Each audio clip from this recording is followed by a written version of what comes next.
माझं नाव शेखर आहे। माझं जीवन एका छोट्याशा खेडेगावातून सुरू झालं, जिथे मी खूप गरीब होतो। माझे वडील शेतात मजुरी करत होते। मी माझ्या आई-वडिलांचा एकुलता एक मुलगा होतो आणि मला 2 लहान बहिणी होत्या। माझी छोटी बहीण माझ्यापेक्षा 2 वर्षांनी लहान होती। माझी सर्वात लहान बहीण खूप सुंदर होती। माझ्या वडिलांचं आणि आईचं लग्न एक प्रकारची तडजोड होतं। माझ्या आईला दुसरं कोणीतरी आवडत होतं आणि वडिलांनाही दुसरी कोणीतरी आवडत होती। दोघांचंही प्रेम दडपून त्यांचं आपसात लग्न लावून देण्यात आलं होतं। त्यामुळे त्यांचं मन कधीच एकमेकांत गुंतलं नाही, विशेषतः माझ्या आईचं मन वडिलांसोबत कधीच रमत नव्हतं। माझ्या दोन्ही बहिणी शिकत होत्या। मी मागच्या 2 वर्षांपासून नोकरीच्या शोधात होतो, कारण वडिलांच्या निधनानंतर घराची परिस्थिती फारच बिकट झाली होती।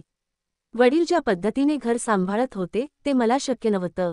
मी माझ्या 2 बहिणींचा एकुलता एक भाऊ आणि माझ्या आई-वडिलांचा एकुलता एक मुलगा असल्यामुळे सगळ्यांचाच लाडका होतो।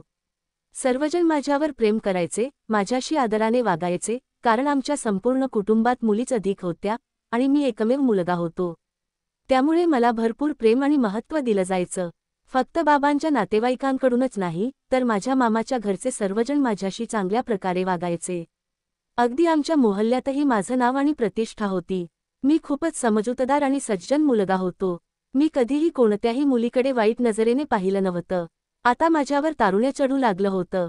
माझ्या वडिलांच्या उपस्थितीत मी कधीच चुकीच्या मुलांसोबत मैत्री केली नाही, कारण माझे वडील माझ्यावर खूप प्रेम करत होते आणि त्यांना भीती वाटत होती की मी त्या वाईट मुलांच्या संगतीत राहून काहीतरी चुकीचं करेल। त्यामुळे त्यांना समाजात मान खाली घालावी लागेल किंवा मला भविष्यात काही नुकसान होईल। माझे वडील नेहमी माझ्यावर लक्ष ठेवायचे आणि मला चांगल्या गोष्टी शिकवायचे। ते नेहमी सांगायचे की आपल्याला स्त्रिया आणि मुलींचा आदर करायला हवा। ते माझ्या बहिणींवरही खूप प्रेम करायचे आणि त्यांनाही चांगल्या गोष्टी शिकवायचे। त्यामुळे मी नेहमीच माझ्या वडिलांचं ऐकत होतो। कधीही मी कोणत्याही मुलीला त्रास दिला नाही। मी प्रत्येक मुलीचा सन्मान करत होतो। रस्त्यावर चालतानाही मी नेहमी खाली नजर ठेवून चालायचो। याचं एकमेव कारण माझे वडील होते। माझे बाबा खूप चांगल्या स्वभावाचे आणि प्रामाणिक होते। गावातील सर्व लोक त्यांचा आदर आणि स्तुती करायचे। पण जिथपर्यंत माझ्या आईचा प्रश्न होता, ती खूपच मॉडर्न स्त्री होती। माझ्या आईचे आईवडील शहरात राहत होते आणि तीही लहानपणापासून शहरातच वाढली होती। त्यामुळे आईची विचारसरणी पूर्णपणे वेगळी होती आणि तिला नेहमी शहरात जाऊन राहायचं होतं। दोघांचंही अरेंज मॅरेज झालं होतं। त्यामुळे त्यांनी समजुतीने संसार सुरू ठेवण्याचा प्रयत्न केला। यात सर्वाधिक त्याग माझ्या वडिलांचा होता, जे आपल्या मुलांच्या भविष्याकरता आपल्या पत्नीशी जुळवून घेत होते। माझे वडील आम्हा तिघा भावंडांना चांगले संस्कार देत होते, पण आमची आई तशी अजिबात नव्हती। तिने आम्हाला कधीच काही शिकवलं नव्हतं। माझ्या आईला मुलांशी मैत्री करण्यात खूप इंटरेस्ट होता। लग्नानंतरही ती पुरुषांसमोर येणं जाणं करत राहायची। ही गोष्ट जेव्हा माझ्या बाबांना सहन झाली नाही, तेव्हा त्यांनी आईला बजावून सांगितलं की जर तू तुझ्या वागण्यावर नियंत्रण ठेवलं नाहीस, तर मी लवकरच तुला सोडून देईन। माझे आईवडील दर दुसऱ्या-तिसऱ्या दिवशी भांडत असायचे आणि आम्ही तिघे भावंड ते सगळं डोळ्यांनी पाहत असायचो। त्यामुळे आमच्यावर वाईट परिणाम होत होता। बाबा नेहमी आईला समजावत असत की तू कशी आई आहेस? घरात मुली आहेत, मुलगा आहे। तुला पाहून ते काय शिकतील?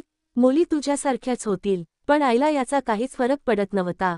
मात्र आम्हा तिघांवर त्याचा खूप परिणाम होत होता।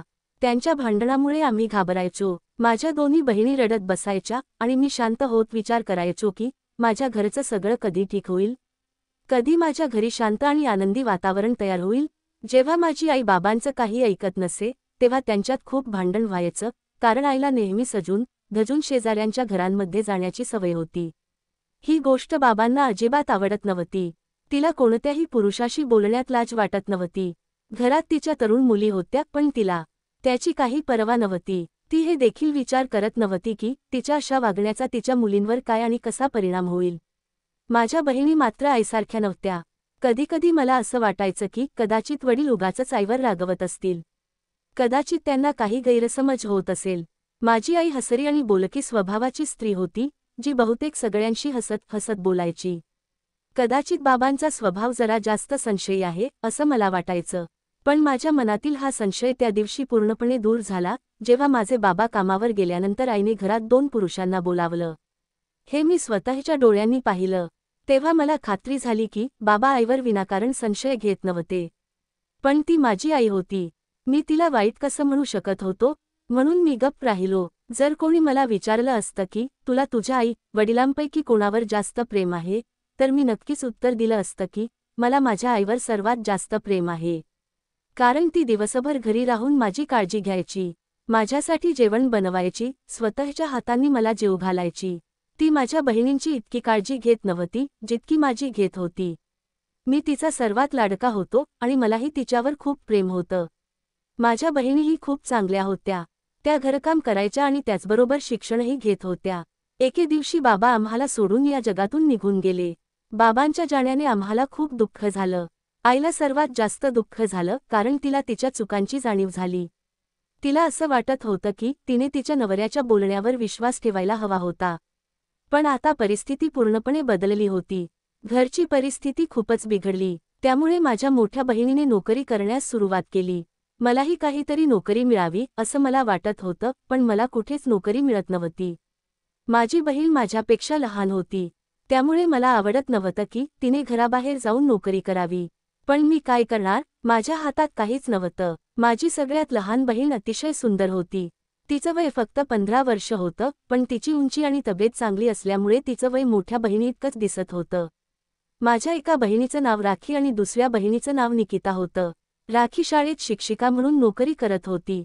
तिच्या पगारातूनच आमच्या घराचा खर्च चालत होता. एके दिवशी आई म्हणाली, बाळा, तुला माहिती आहे की मी सुरुवातीपासूनच तुझ्या वडिलांना शहरात जाण्यास सांगत होते, कारण मी शहरातली आहे. या गावात अजिबात माझं मन लागत नाही. आता तुझे वडील या जगात नाहीत. आता या गावात आपल्यासाठी काहीच उरलं नाही. तुम्हाला चांगली नोकरी मिळत नाही. आम्ही तुला एवढं शिकवलं, पण त्या शिक्षणाचा येथे काहीच उपयोग नाही. मला असं वाटतंय की आपण सर्वजण शहरात जाऊया. राखी देखील गावातील सरकारी शाळेत नोकरी करून फार थोडे पैसे कमावते. शहरामध्ये खूप नोकऱ्या आहेत. शेखर, बेटा, तिथे तुलाही नोकरी मिळेल आणि राखी पण नोकरी करेल. खरं तर मी स्वतःही तिथे काही काम धंदा शोधण्याचा विचार करत आहे. मला आणि माझ्या दोन्ही बहिणींना याबाबत काहीही आक्षेप नव्हता. आम्ही विचार केला की आई अगदी बरोबर बोलत आहे. म्हणून आम्ही आमचं सामान आवरलं आणि शहरासाठी रवाना झालो.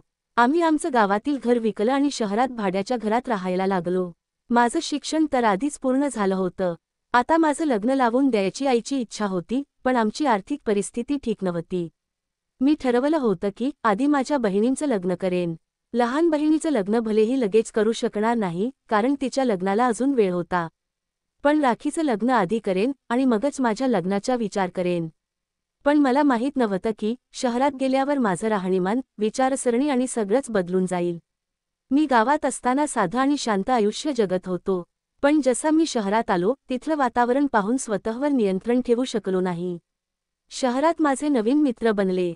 गावातील घर विकून आलेल्या पैशातून आम्ही एक छोटं भाड्याचं घर घेतलं आणि उरलेल्या पैशात राखीचं लग्न केलं. ती जास्त काळ नोकरी करू शकली नाही, पण तिला एक चांगला नवरा मिळाला आणि ती आपल्या सासरच्या घरी सुखाने नांदू लागली. आम्ही शहरातील वातावरणात जुळवून घेतलं. मलाही शहरातील वातावरण खूप आवडलं. आता मला समजलं की आई का नेहमी वडिलांशी शहरात जाण्याविषयी भांडत असे. माझे बाबा नेहमीच गावात राहिले होते, त्यामुळे त्यांना तिथल्या वातावरणाची सवय होती. त्यांना आईची आधुनिक विचारसरणी आणि शहरातील जीवनशैली आवडत नव्हती. शहरात आल्यावर मला एका छोट्याशा कंपनीत नोकरी मिळाली, जिथे मला चांगला पगार मिळत असे. कंपनीतील काही मुलांशी माझी ओळख झाली आणि हळूहळू तीच ओळख मैत्रीत बदलली. माझ्या घरी आता फक्त माझी आई आणि छोटी बहीण निकिता होती. निकिता अजून शिकत होती. आईने तिला इथे चांगल्या शाळेत प्रवेश मिळवून दिला होता. शहरात आल्यावर सगळं काही ठीक चाललं होतं. आमच्याकडे सर्व काही होतं, पण जर काही नव्हतं तर ते म्हणजे आमचं स्वतःचं घर. आम्हाला दर महिन्याला घराचं भाडं द्यावं लागायचं. लाईट बिल, गॅस बिल यासारख्या गोष्टींनी माझ्यावर मोठा आर्थिक ताण आणला होता. मी एकटाच कमावणारा होतो, पण अशा वेळी आईने मला मदत केली. निकिता शाळेत जात असे, मी कामावर जात असे आणि आई घरी एकटीच असायची. सुरुवातीच्या काळात मला घरखर्च सांभाळताना खूप अडचणी आल्या, कारण बाबा जिवंत असताना त्यांनी कधीच कोणतीच जबाबदारी माझ्यावर येऊ दिली नव्हती. मात्र जसा जसा वेळ निघून जात होता तशी आई माझी मदत करू लागली.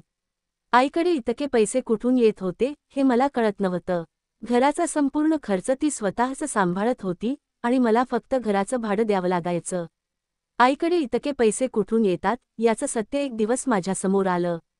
मला वाटलं होतं की बाबांच्या मृत्यूनंतर आईने स्वतःला सुधारलं आहे. पण एके दिवशी जेव्हा मी ऑफिसमधून लवकर घरी आलो आणि घरात प्रवेश केला, तेव्हा मी पाहिलं की काही पुरुष आमच्या घरातून बाहेर पडत होते. आणि हे मी केवळ एकदाच नव्हे तर अनेक वेळा पाहिलं होतं. आई एकटी घरी असण्याचा फायदा घेत होती. त्यामुळेच मला आश्चर्य वाटत असेल की तिच्याकडे एवढे पैसे कुठून येतात.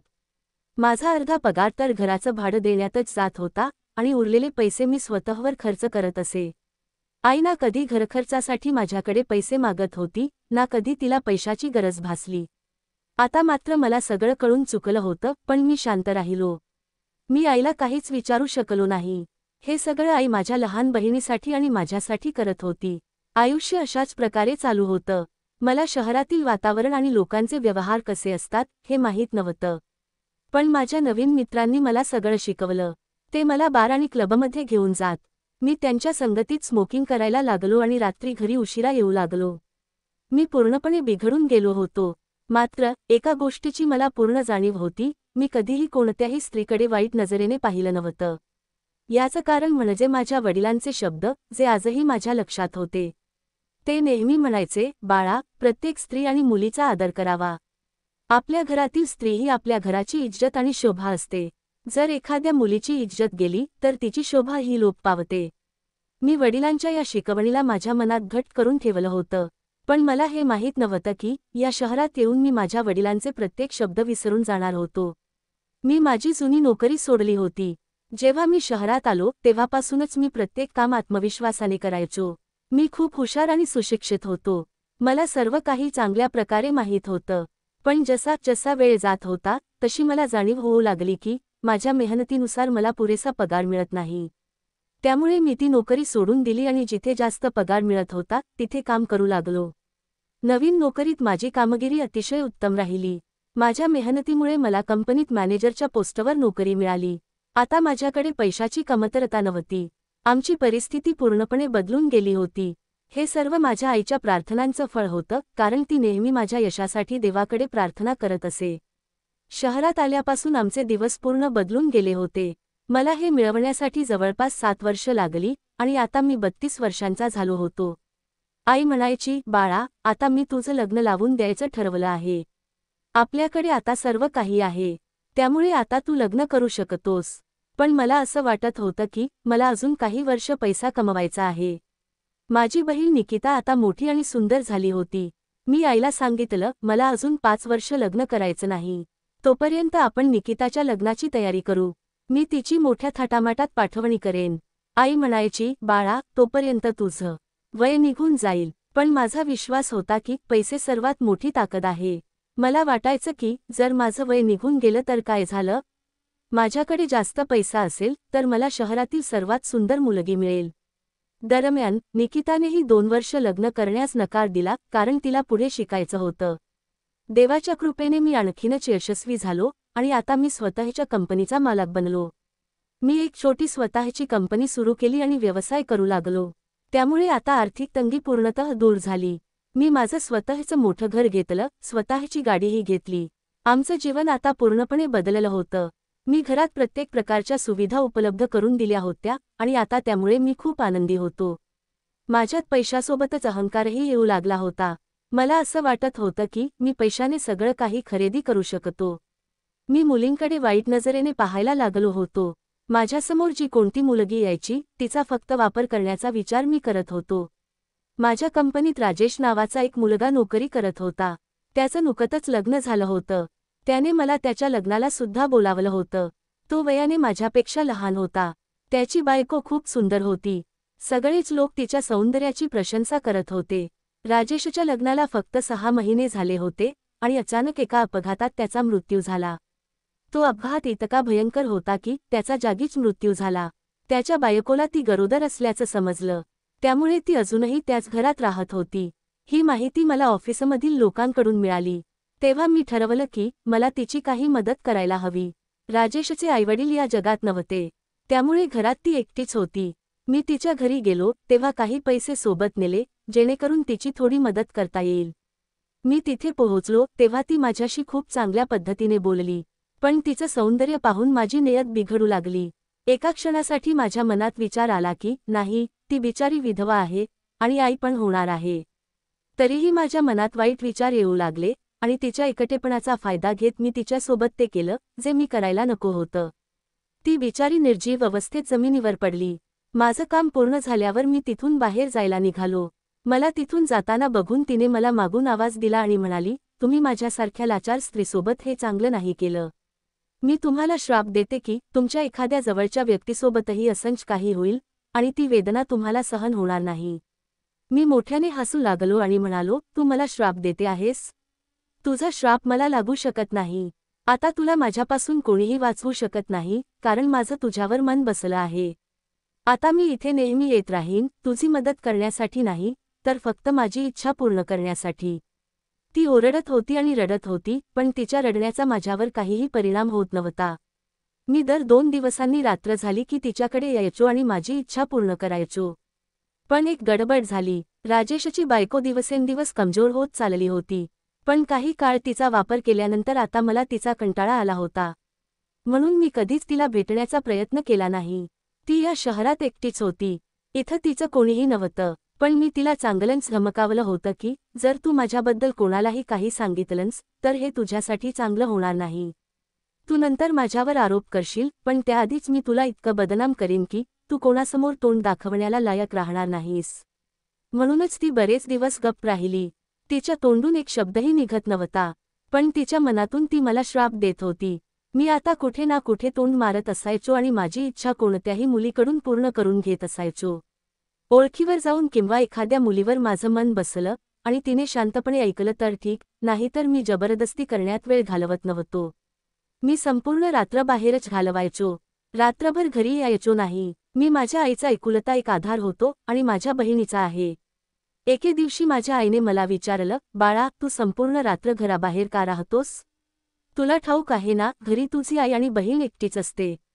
दिवसभर आम्ही कसं बसं काढतो, पण रात्री मला तुझी काळजी वाटते. ज्या घरात पुरुष नसतात त्या घराकडे लोक पटकन लक्ष देऊ लागतात. शेवटी तू जातोस तरी कुठे? त्या दिवशी मी पहिल्यांदा माझ्या आईशी उद्धटपणे वागलो आणि म्हणालो, मी कुठेही जाऊ, तुला माझ्यावर नजर ठेवण्याची गरज नाही. आणि तू कधीपासून अशा समजूतदार आणि चांगल्या गोष्टी बोलू लागली आहेस? तुला माझ्याशिवाय भीती वाटते? असं म्हणून मी मोठ्याने हसू लागलो. माझी आई मला एकटक पाहत होती, कारण तिलाही समजत नव्हतं की नेमकं तिच्या मुलाला काय झालं आहे. तिने डोळ्यात अश्रू आणून विचारलं, बाळा, तू माझ्यावर हसतो आहेस का? मी म्हणालो, नाही, मी तुझ्यावर नाही हसत, तर त्या बाईवर हसतो आहे, जी आपल्या नवऱ्याच्या जाण्यानंतर इतर पुरुषांशी संबंध ठेवत होती. इतकंच नव्हे तर नवरा मरण पावल्यानंतर मुलगा आणि मुलगी घराबाहेर पडताच ती पुरुषांना घरी बोलवायची. आणि आज तीच बाई सांगते की तिला आपल्या घरावर पुरुषांच्या नजरेची भीती वाटते. माझी आई म्हणाली, बाळा, मी माझ्या देवाकडे माझ्या पापांची माफी मागितली आहे. मला खूप लाज वाटते, पण तुझ्या वडिलांच्या मृत्यूनंतर मी हे सगळं मजबुरीने केलं. मी विचारलं, शेवटी अशी कोणती मजबुरी होती तुझी? मी नोकरी करत होतो ना, माझ्या पगारात तुझे खर्च भागत नव्हते का? आई म्हणाली, हो, पण तुझ्या मिळकतीत घर चालवणं कठीण होतं. तू एकटा कमवणारा होतास आणि घरात 10 प्रकारचे खर्च होते. तुझी लग्न झालेली बहीणही इथे यायची. तिचंही देणं घेणं होतं आणि 100 वेगवेगळे खर्च होते. मी वारंवार तुझ्याकडे पैसे मागू शकत नव्हते. मला समजलं की माझ्या मुलाची कमाई फार नाही आहे. मी आयुष्यात तुझे वडील गेल्यानंतर अनेक पापं केली, पण त्यांच्यानंतर जर मी माझ्या मुलाच्या ओझ्याचा थोडा भार हलका करण्यासाठी हे पाप पुन्हा 1-2दा केलं तर त्यात काही चुकीचं नाही. आईचं बोलणं ऐकून मला खूप राग आला. मी तिला काहीच बोललो नाही आणि तिथून उठून निघून गेलो. कारण जेव्हापासून माझ्या आईने ते सगळं काम सोडून दिलं होतं आणि ती सभ्य बनली होती, तेव्हापासून ती सतत माझ्यावर बंधनं घालायची. तिची ही बंधनं आता मला खूप वाईट वाटू लागली होती. माझी बहीण ही जर माझ्यासमोर आली असती तर मी तिलाही ओरडलं असतं. माझ्यात अहंकार ठासून भरला गेला होता. मी स्वतःसमोर कुणालाही काही समजत नव्हतो. माझ्या बदललेल्या वागण्यामुळे आईला बहिणीची खूप चिंता वाटू लागली होती. त्यामुळे ती लवकरात लवकर तिच्यासाठी स्थळ शोधत होती. मी ऐकलं होतं की तिला तिच्यासाठी एक चांगलं स्थळ मिळालंही होतं.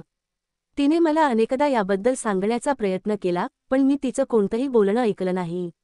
राजेशच्या पत्नीऐवजी मी इतर अनेक अशा दुर्बल आणि असहाय्य मुलींच्या सन्मानाशी खेळलो होतो आणि आता मी या खेळात पारंगत झालो होतो. जेव्हा जेव्हा एखाद्या मुलीची भीती वाटायची की ती मला बदनाम करण्याचा प्रयत्न करेल, तेव्हा मी तिचं तोंड पैसे देऊन किंवा धमकावून बंद करायचो.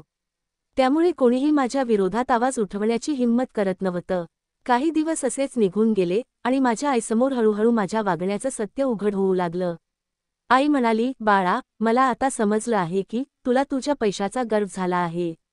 मला तर असं वाटतं की तू चुकीच्या मार्गावर चाललास. तुझे काही मित्र सांगत होते की तू खूप बदलला आहेस. बाळा, लक्षात ठेव, तुझ्या घरी तुझी तरुण बहीण आहे.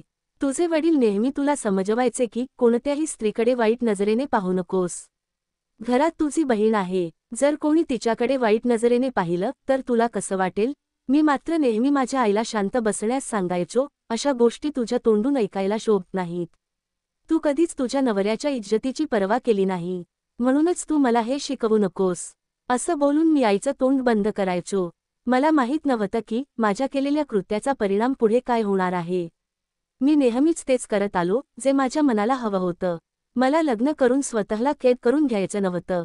मी ऐकलं होतं की मुलाचं लग्न झाल्यावर तो त्याच्या मर्जीप्रमाणे जीवन जगू शकत नाही, कारण लग्नानंतर आयुष्यात बदल येतातच. बायको रोकटोक करायला लागते आणि मग मुलंही होतात. पण मला हे सगळं नको होतं. मला माझं आयुष्य अजून जास्त एन्जॉय करायचं होतं. माझ्या मित्राचा वाढदिवस होता. त्याने घरीच पार्टी ठेवली होती आणि तिथे काही मुलींना पण बोलावलं होतं. मजाक मस्ती केल्यानंतर मी घरी निघालो. रात्री खूप उशीर झाला होता. सिग्नलवर गाडी थांबली म्हणून मी लगेचच खिशातून लायटर काढून सिगारेट पेटवली. तेवढ्यातच एक मुलगी धावत माझ्याकडे आली आणि म्हणाली, साहेब, देवाच्या नावाने थोडे पैसे द्या. माझे भाऊ बहीण सकाळपासून उपाशी आहेत. मला त्यांच्यासाठी जेवण घेऊन जायचंय. ती रडत होती, हात जोडून विनंती करत होती, साहेब, प्लीज पैसे द्या ना. ती एवढी सुंदर होती की तिची सुंदरता तिच्या फाटलेल्या कपड्याआड लपून गेली होती. कदाचित वेळ आणि परिस्थितीने तिला असं बनवलं होतं. परिस्थिती माणसाला काय काय करण्यास भाग पाडते. कदाचित गरिबीमुळे आपल्या कुटुंबाचं पोट भरण्यासाठी ती रस्त्यावर भीक मागत होती. ती इतकी सुंदर होती की माझं लक्ष तिच्या चेहऱ्यावर खिळून राहिलं. ती कमी वयाची देखणी मुलगी होती. रात्रीच्या अंधारात तिचं सौंदर्य चमकत होतं. मी खूप वेळ तिला पाहत राहिलो आणि तिला पाहताच माझ्या मनात वाईट विचार येऊ लागले. मला कोणत्याही प्रकारे माझा हेतू पूर्ण करायचा होता. मी विचार केला की या मुलीचा देखील उपयोग करून घ्यावा. जरी ती भीक मागणारी मुलगी होती तरीही माझं मन तिच्यावर जडलं होतं. मी बराच वेळ तिच्या चेहऱ्याकडे पाहत राहिलो. तेव्हा ती माझ्यासमोर हात हलवत म्हणाली, साहेब, लवकर करा. माझे म्हातारे वडील आणि लहान भाऊ बहीण उपाशी आहेत. ते माझी वाट पाहत असतील. रात्र खूप झाली आहे. मला घरी जायचं आहे. मी घरी गेल्यावरच त्यांना जेवण मिळेल. त्यांना माझ्याकडून आशा आहे. मी त्यांच्यासाठी काही ना काही घेऊन येणारच. तिच्या शब्दातून खूप वेदना आणि दुःख व्यक्त होत होतं जे मी सहज ओळखलं. जर माझी इच्छा असती तर मी तिची मदत करून शांततेत निघून जाऊ शकलो असतो. पण मला माझा उद्देश पूर्ण करायचा होता. आजपर्यंत मी माझ्या फायद्याशिवाय कोणालाही काही मदत केली नव्हती, मग तो लहान असो वा कोणी मोठा. मी नेहमी माझा स्वार्थ साधण्यात यशस्वी झालो होतो आणि या मुलीकडूनही मला खूप मोठा फायदा मिळू शकत होता. मी तिला म्हटलं, मी तुला पैसे देण्यास तयार आहे, पण आधी माझ्या गाडीत बस. मग तुला तुझ्या मदतीनुसार पैसेही देईन. पुढे खूप चांगलं हॉटेल आहे. तिथून तुझ्या बहीण भावांसाठी जेवणही पॅक करून देईन. त्यानंतर तू आरामात घरी जाऊ शकशील.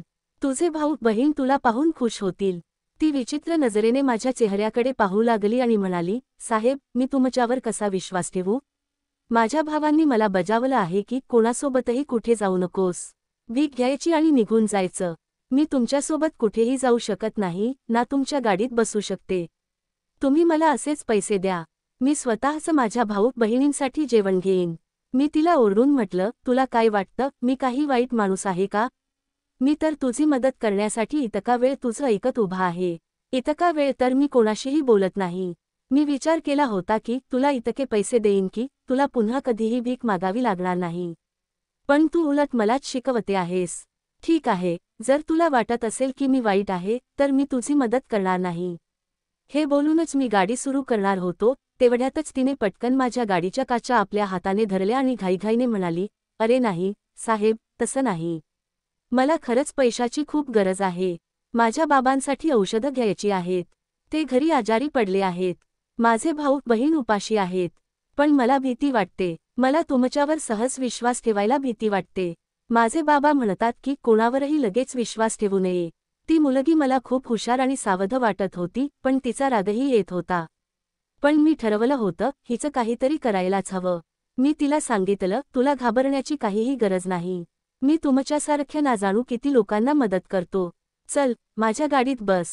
हे बघ, जर तुझ्या भाऊ बहिणींचं पोट भरायचं असेल आणि तुझ्या वडिलांना औषधी घ्यायची असतील तर तुला माझ्यासोबत यावं लागेल.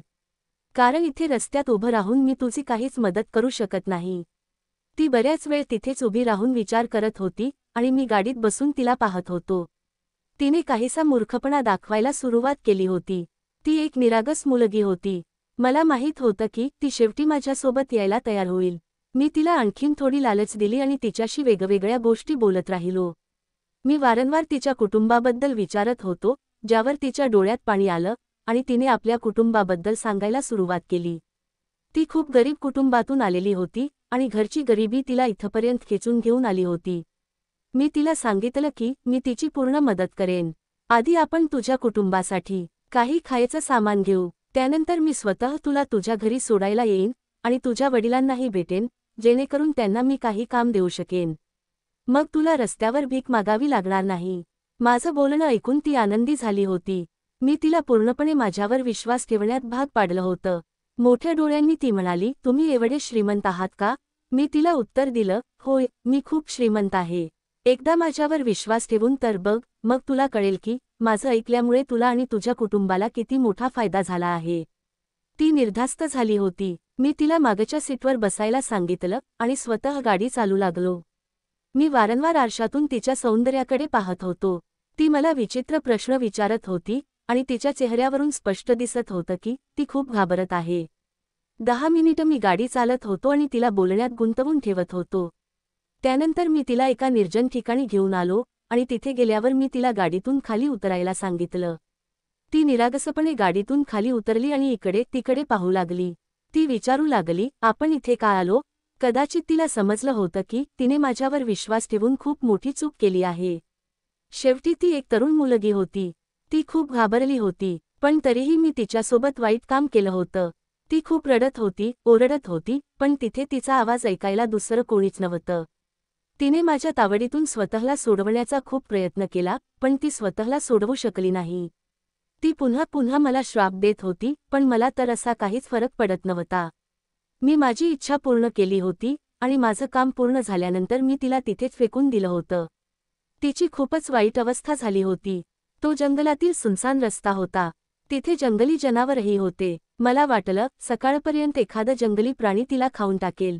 मी तिला तिथेच सोडून माझ्या घरी परत आलो. पण जेव्हा मी घरी पोहोचलो तेव्हा घरात एक विचित्र वातावरण होतं. आमच्या घरी पोलीस आले होते. पोलिसांना पाहून मी घाबरलो. मी पाहिलं की माझी आई खूप रडत होती. मी तिला विचारलं, हे सगळं काय चाललं आहे? आई रडत रडत म्हणाली, बेटा, तू कुठे होतास? मी तुला किती वेळा फोन केला. तू फोन का उचलत नव्हतास? हे बघ, बेटा, आज दुपारी 4 वाजल्यापासून तुझी बहीण घरी आली नाही. ती बेपत्ता आहे. कॉलेजमधून ती घरी परत आली नाही. मी तिला प्रत्येक ठिकाणी शोधलं आहे. कॉलेजवाल्यांनी सांगितलं की निकिता तिथून निघाली होती. तिच्या सर्व मित्र मैत्रिणींना देखील मी विचारलं आहे, पण त्यांना निकिताबद्दल काहीच माहिती नाही. आईचं बोलणं ऐकून माझ्या पायाखालची जमीनच सरकली. मी म्हटलं, आई, निकिता इथे कुठे असेल? तू शेजाऱ्यांना विचारलं नाही का? आई म्हणाली, बेटा, ती कुठेही नाही. मजबुरीने मला पोलिसांना बोलवावं लागलं. पण पोलीस म्हणतात की 24 तासांच्या आत बेपत्ता होण्याची तक्रार दाखल करू शकत नाही. मी म्हटलं, असं कसं नाही करू शकत? माझी बहीण कुठे आहे? तिला शोधा. पोलीस म्हणाले, आम्ही तुमच्या आईच्या सांगण्यावर आलो आहोत. पण 24 तासांच्या आधी आम्ही कोणाचीही तक्रार दाखल करू शकत नाही. तुम्ही तुमच्या मित्रांच्या, नातेवाईकांच्या आणि शेजाऱ्यांच्या मदतीने तिला शोधा. त्यानंतरच आम्ही काही कारवाई करू. सर्व शेजारी आमच्या घरात जमा झाले होते. त्याचवेळी मी घरातून बाहेर गेलो आणि माझ्या बहिणीला शोधायला क्वार्टर्समध्ये गेलो. जी लोक तिला ओळखत होती त्यांच्या घरी देखील गेलो, पण निकिता मला कुठेही सापडली नाही. हळूहळू 24 तास पूर्ण झाले होते आणि पोलिसांनी देखील निकिताला शोधायला सुरुवात केली होती. पण निकिताचा काहीच ठावठिकाणा लागत नव्हता. माझी आई रडत रडत खूप दुःखी झाली होती. मी पण चांगलाच त्रासून गेलो होतो. शेवटी निकिता कुठे गेली असावी? जेव्हा माझ्या मित्रांना हे कळलं तेव्हा त्यांनी मला सांगितलं, तुझी बहीण खूप सुंदर होती. कोणताही मुलगा तिच्यावर प्रेम करू शकतो. कदाचित कोणी तिच्यासोबत काही वाईट केलं असेल. माझ्या मित्रांनी हे मस्करी म्हणून आणि हसून म्हटलं होतं, पण आज पहिल्यांदा मला या गोष्टीची जाणीव झाली होती. त्यांच्या बोलण्याचा मला राग आला आणि मी मित्रासोबत भांडायला सुरुवात केली. मी म्हटलं, तुमची हिंमत कशी झाली माझ्या बहिणीबद्दल असं वाईट बोलायची? माझे मित्र म्हणाले, आम्ही हे एकदा नाही तर अनेक वेळा बोलणार आहोत. कारण तू तर इतर कित्येक मुलींच्या इज्जतीशी खेळला आहेस. जर आम्ही तुझ्या बहिणीबद्दल एकदा म्हटलं तर तुला इतका राग का येत आहे? ज्या मुलींच्या इज्जतीसोबत तू खेळलास त्या सुद्धा कुणाच्या बहिणी किंवा मुली आहेत. हे ऐकून मला एक जबरदस्त धक्का बसला. काय, माझे मित्र बरोबर बोलत होते? पण नाही, माझी बहीण पूर्णपणे आणि सुरक्षित आहे. माझी बहीण नक्कीच कुठेतरी गेली आहे. ती लवकरच सापडेल अशीच मी आशा करत होतो. घरात माझ्या आईने आरडाओरड करायला सुरुवात केली होती की माझी मुलगी लवकर परत आणा. आणि माझी लग्न झालेली मोठी बहीण आणि तिचा नवरा देखील आमच्या घरी आले होते. ते सर्व प्रकारे निकिताला शोधण्याचा प्रयत्न करत होते. 3 दिवस उलटून गेले होते पण निकिताचा काहीच ठावठिकाणा लागत नव्हता. दुसरीकडे न्यूजपेपरमध्ये आणि सोशल मीडियावर ही बातमी चर्चेत होती की जंगलाच्या रस्त्यावर एका मुलीचा अत्यंत वाईट स्थितीत मृतदेह सापडला आहे. जेव्हा मला ही बातमी कळली तेव्हा मी खूप घाबरलो होतो. तेव्हा मला समजलं की ती तीच मुलगी आहे जी त्या रात्री मी रस्त्यावर फेकली होती. हे समजून की एखादं जंगलातील प्राणी तिला खाऊन टाकेल आणि अशा प्रकारे तिचा मृतदेह लपवला जाईल. पण मला माहिती नव्हतं की तिचा मृतदेह पोलिसांच्या हाती लागेल. पोलिसांनी त्या मृतदेहाला ताब्यात घेतलं आणि फॉरेन्सिकसाठी पाठवलं. पोलिसांना हे समजलं की त्या मुलीवर कोणीतरी अत्याचार केला होता, त्यामुळे तिचा मृत्यू झाला. पोलिसांनी तिच्या कुटुंबाचा शोध घेतला. त्यामुळे मी खूप घाबरलो होतो आणि शांत होतो. आतापर्यंत पोलिसांना माझ्याबद्दल काही माहिती मिळाली नव्हती. दुसरीकडे मी माझ्या बहिणीच्या गायब होण्याने काळजीत होतो. सर्व अडचणी एकाच वेळी मला भेडसावत होत्या. निकिता कुठे गेली होती हे मला समजत नव्हतं. मला काहीच कळत नव्हतं की मी निकिताचा शोध घ्यावा का की पोलिसांच्या भीतीने कुठेतरी लपून बसावं. पण हजारो प्रयत्नांनंतरही पोलिसांनी मला पकडलं. पोलिसांनी माझी चौकशी केली तेव्हा हे सिद्ध झालं की त्या भिकारी मुलीला त्रास देणारा व्यक्ती मीच होतो. जेव्हा हे माझ्या आईला आणि बहिणीला समजलं तेव्हा त्यांना असं वाटलं की हे सगळं माझ्या कर्माचा परिणाम आहे, कारण माझी बहीण हरवली होती. त्यांना भीती होती की माझ्या चुकांची शिक्षा तिला मिळाली असेल. माझी आई सतत म्हणत होती, तू केलेल्या कर्माची शिक्षा तुझ्या बहिणीला मिळत आहे. हे ऐकून मला खूप भीती वाटली होती. माझी बहीण निरागस होती. जरी ती मोठी होती तरी ती खूप साधी आणि भोळी होती. पोलिसांकडे पुरावे होते आणि पुराव्याच्या आधारे मी हे नाकारू शकत नव्हतो की मी त्या मुलीसोबत काही चुकीचं केलं नाही. त्या सिग्नलवर जिथे मी गाडी थांबवली होती तिथल्या सीसीटीव्ही फुटेजमधून पोलिसांनी माझ्या गाडीचा नंबर शोधून काढला होता, कारण त्या मुलीने त्या ठिकाणी माझ्यासोबत बराच वेळ घालवला होता आणि नंतर ती माझ्या गाडीत बसून गेली होती.